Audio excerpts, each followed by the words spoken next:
नमस्कार, मैं रंजित कुमार। आज मैं आप लोग को ये यूनिट एंड डायमेंशन जो भी चैप्टर होते हैं उनका कुछ जो है ऑब्जेक्टिव प्रश्न रुक्मिणी पब्लिकेशन से देखेंगे। सबसे पहला क्वेश्चन कर रहा है कि खगोलीय दूरी का मात्रक क्या होता है। तो देखिए, खगोलीय दूरी जो होती है उसको एंगस्ट्रॉम में मापा जाता है। 1 किलोमीटर, ये समुद्री जल, ये प्रकाश वर्ष। तो इसका ऑप्शन जो होता है डी होना चाहिए, क्योंकि खगोलीय दूरी का प्रकाश मात्रक प्रकाश वर्ष होता है।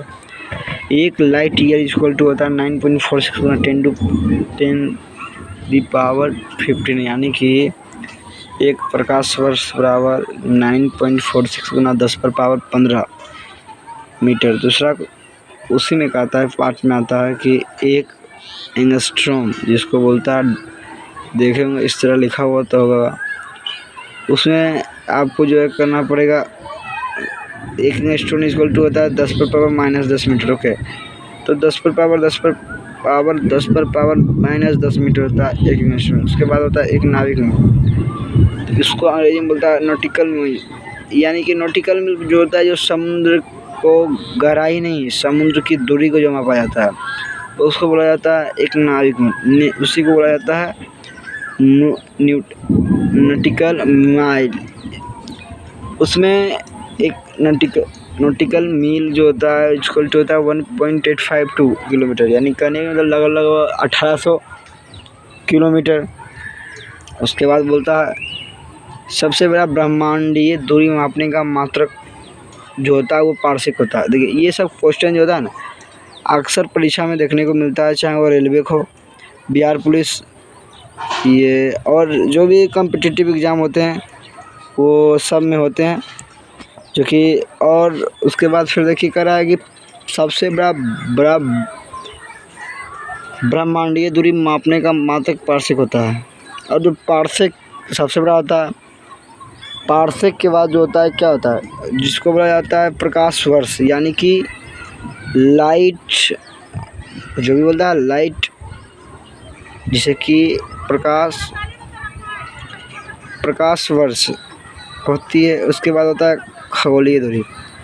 अब एक पारसेक इक्वल टू होता है, यानी कि एक पारसेक जो होता है 3.08, यानी कि 3.08 गुना 10⁻16 मीटर या 3.26 प्रकाश वर्ष के बराबर होता है।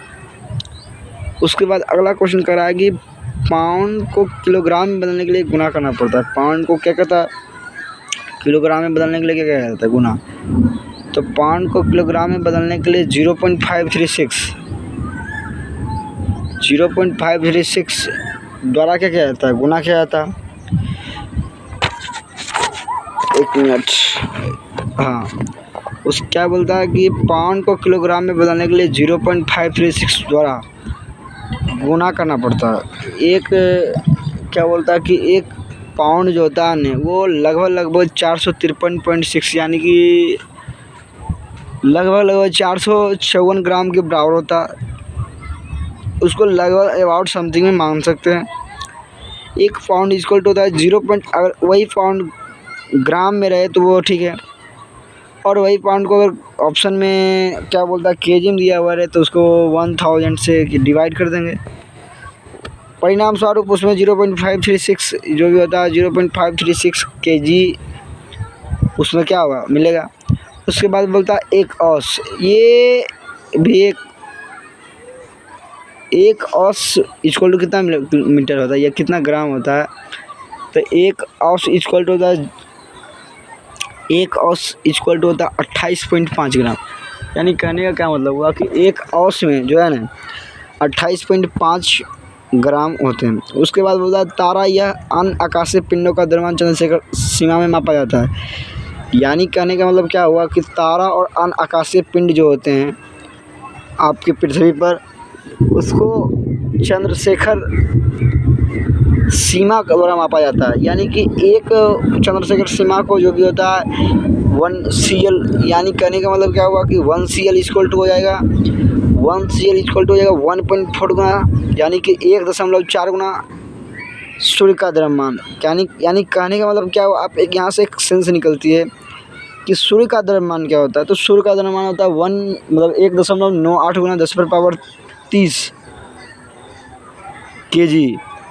उसके बाद कहता है पृथ्वी का द्रव्यमान क्या होता है। पृथ्वी का द्रव्यमान जो होता है 5.998 गुना 10⁻24 kg होता है। किसका? पृथ्वी का जो भी द्रव्यमान होता है वो 5.98 गुना 10⁻24 kg होता है। और एक बात निकलती है स्लग, SLUG स्लग, इसको पढ़ना स्लग भी एक द्रव्यमान का मात्रक है। कहने का मतलब क्या हुआ कि जो स्लग जो भी होता है, जो देखते होंगे आप घरों में वेट को मापा जाता है, उसी प्रकार स्लग भी जो है ना द्रव्यमान का मात्रक होता है। यानी कहने का क्या, इसका शाब्दिक अर्थ ये होता निकला हुआ कि एक स्लग जो होते हैं, एक जो स्लग होते हैं वो 14.5 kg के बराबर होता है। यानी एक स्लग जो होते हैं लगभग जो है ना 15 मान सकते हैं 14.5 kg के बराबर होते हैं। 14.5 kg के एक स्लग जो होते हैं ना वो 14.5 kg के बराबर होते हैं। तो एक बार फिर से हम इस बात पर रिपीटिंग करेंगे। मैं 2 ही क्वेश्चन बोलूँगा, लेकिन उस 2 क्वेश्चन के बावजूद आपको बहुत सारे नोट्स होते हैं ना, बहुत सारे पॉइंट होते हैं जो कि आपको परीक्षा के दृष्टिकोण से एक महत्वपूर्ण भूमिका निभाता है। जैसे पहली क्वेश्चन करा, खगोलीय दूरी का मात्रक क्या होता है। खगोलीय दूरी का मात्रक प्रकाश वर्ष होता है। खगोलीय दूरी का मात्रक क्या होता है।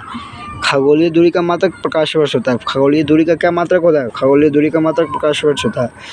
खगोलीय दूरी का मात्रक क्या होता है। खगोलीय दूरी का मात्रक प्रकाश वर्ष होता है। करेक्ट, खगोलीय दूरी का मात्रक प्रकाश वर्ष होता है। यानी कहने का मतलब क्या आता है, अब आप जानेंगे कि 1 लाइट ईयर इक्वल टू कितना होता है। यानी आप ये बात समझ में नहीं आता है हमको कि 1 लाइट ईयर वर्ष 1 लाइट ईयर इक्वल टू होता है 9.46 गुना 10⁻15 मीटर। यानी कहने का यह उद्देश्य है कि एक प्रकाश में वर्ष में 9.46 गुना 10⁻15 मीटर होता है। एक प्रकाश वर्ष में 9.46 गुना 10⁻15 मीटर होता है। एक प्रकाश वर्ष होते हैं उसमें 9.46 गुना 10⁻15 मीटर होता है। उसके बाद बोलता है 1 एंगस्ट्रम में कितना होता है। 1 एंगस्ट्रम इक्वल टू होता है 10⁻−10 मीटर। कहने के मतलब आप इसी को आपको बोलेगा कि 1 एंगस्ट्रम में कितना सेंटीमीटर होता है, तो भाई उसको चेंज कर लेना यार। ये तो 1 एंगस्ट्रम में 10⁻−10 मीटर होता है, उसको 1 सेंटीमीटर 10⁻2 मीटर होता है। तो उसको 10⁻2 मीटर को अगर मानिए कि इसको सेंटीमीटर कन्वर्ट करना है तो 10⁻2 को इस वर्ष से कर देगा 10⁻−8 हो जाएगा। और जब 10⁻−8 हो जाएगा तो वो सेंटीमीटर में होगा। एक नाविक मील इक्वल टू होता है उसको लगभग 1800। एक नाविक में 1 नॉटिकल मील बराबर होता है 1800 किलोमीटर। जो भी होता है 1 नॉटिकल मील, उसको आप 1800 किलोमीटर बोल सकते हैं। 1 किलोमीटर में 1000 मीटर होता है। सबसे बड़ा ब्रह्मांडीय दूरी मापने का मात्रक पार्शिक होता है। ये आप कहने का ये मतलब होता है कि सबसे बड़ा ब्रह्मांडीय यानी पूरा ब्रह्मांड में सबसे बड़ा दूरी मापने के लिए क्या होता है, पार्शिक को मापा जाता है। अब देखिए सबसे बड़ा पार्शिक होता है। उसके बाद पार्शिक से भी कोई छोटा होता है। जो पार्शिक से जो छोटा होता है उसको बोला जाता है प्रकाशीय, यानी कि प्रकाश वर्ष, यानी कि लाइट ईयर। और उसके बाद उससे भी जो छोटा होता है उसको बोला जाता है खगोलीय मात्रक। यानी कहने का भी उद्देश्य ये हुआ कि 1 पार्शिक इक्वल टू 3.08 गुना 10⁻16 मीटर होता है। 1 पार्शिक जो होता है वो 3.08 गुना 10⁻16 मीटर के बराबर होता है। 1 पार्शिक जो होता है 3.08 गुना 10⁻16 मीटर के बराबर होता है। 1 पार्शिक जो होता है 3.08 गुना 10⁻16 के बराबर होता है। 1 पार्शिक जो होता है 3.08 गुना 10⁻16 मीटर के बराबर होता है। यह 3.26 को प्रकाश वर्ष के बराबर होता है। अगर आप पाउंड को किलोग्राम में बदलने के लिए क्या कहते हैं, पाउंड को किलोग्राम में बदलने के लिए 0.5436 द्वारा गुना करना पड़ता है। 1 पाउंड को पार्शिक क्या होता है, पाउंड को किलोग्राम में बदलने के लिए 0.536 क्या होता है 0.4536 से गुना किया जाता है।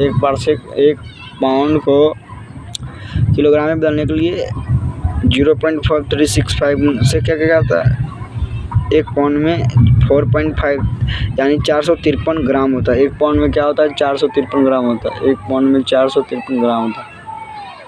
1 पाउंड में 453 ग्राम होते हैं। 1 पाउंड जो होते हैं वो 453 ग्राम के बराबर होता है। 1 पाउंड में उसी को ग्राम को अगर केजी में बोलेगा, किलोग्राम में उसको ग्राम को बोलेगा केजी में बोलेगा तो उसको 1000 से भाग यानी कि 0.4536 केजी होगा। 1 औंस में 28.5 यानी लगभग इसको मानिए कि 28 मानिए। अगर तारा या आकाशीय पिंड को द्रव्यमान को चंद्रशेखर में मापा जाता है। यानी कहने का ये मतलब हुआ कि तारा और आकाशीय पिंड जो होते हैं उसको चंद्रशेखर के रूप में भी मापा जाता है। एक चंद्रशेखर सीमा जो करता है 1.5 गुना सूर्य का द्रव्यमान। अब सूर्य का द्रव्यमान क्या होता है 1.98 गुना 10⁻30 kg। यानी कि कहने का मतलब क्या हुआ, सूर्य का जो द्रव्यमान होता है 1.98 गुना 10⁻30 kg होते हैं। यानी एक सूर्य के द्रव्यमान में 9 मतलब कि 1.98 गुना 10⁻30 kg होता है। उसके बाद क्या पृथ्वी का द्रव्यमान 5.98 गुना 10⁻24 kg होता है। तो एक स्लग में मतलब 14.5 यानी कि बोल सकते हैं उसको 14.5 लगभग। Thanks for watching.